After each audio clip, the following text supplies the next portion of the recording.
पूरी बिहार की राजनीति में एक नया इनकलाब और एक नई तारीख लिखेंगे इंशाअल्लाह ताला।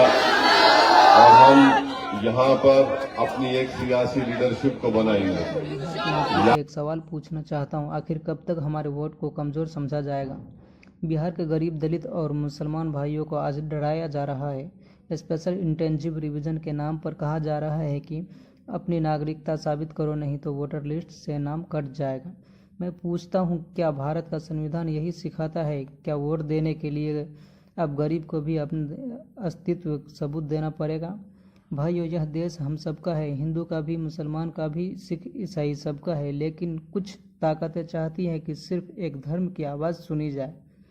मैं उनसे कहना चाहता हूँ, अगर आप 4 लोगों को डराएंगे तो याद रखिए 24 लोग जवाब देंगे।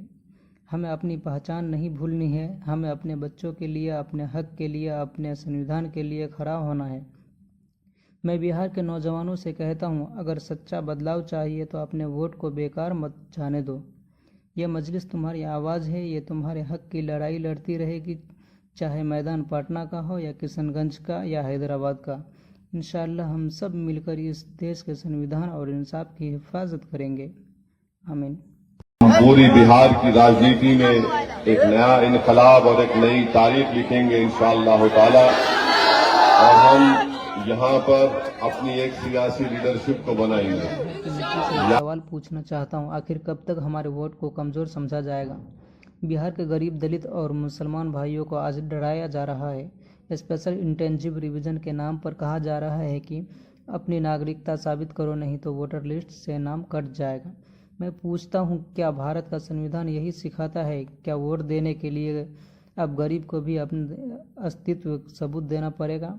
भाइयों, यह देश हम सबका है, हिंदू का भी, मुसलमान का भी, सिख ईसाई सबका है, लेकिन कुछ ताकतें चाहती हैं कि सिर्फ एक धर्म की आवाज़ सुनी जाए।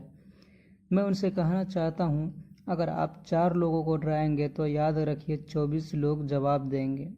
हमें अपनी पहचान नहीं भूलनी है। हमें अपने बच्चों के लिए, अपने हक के लिए, अपने संविधान के लिए खड़ा होना है। मैं बिहार के नौजवानों से कहता हूँ, अगर सच्चा बदलाव चाहिए तो अपने वोट को बेकार मत जाने दो। यह मजलिस तुम्हारी आवाज़ है, ये तुम्हारे हक की लड़ाई लड़ती रहेगी, चाहे मैदान पटना का हो या किशनगंज का या हैदराबाद का। इंशाअल्लाह हम सब मिलकर इस देश के संविधान और इंसाफ की हिफाजत करेंगे। आमीन।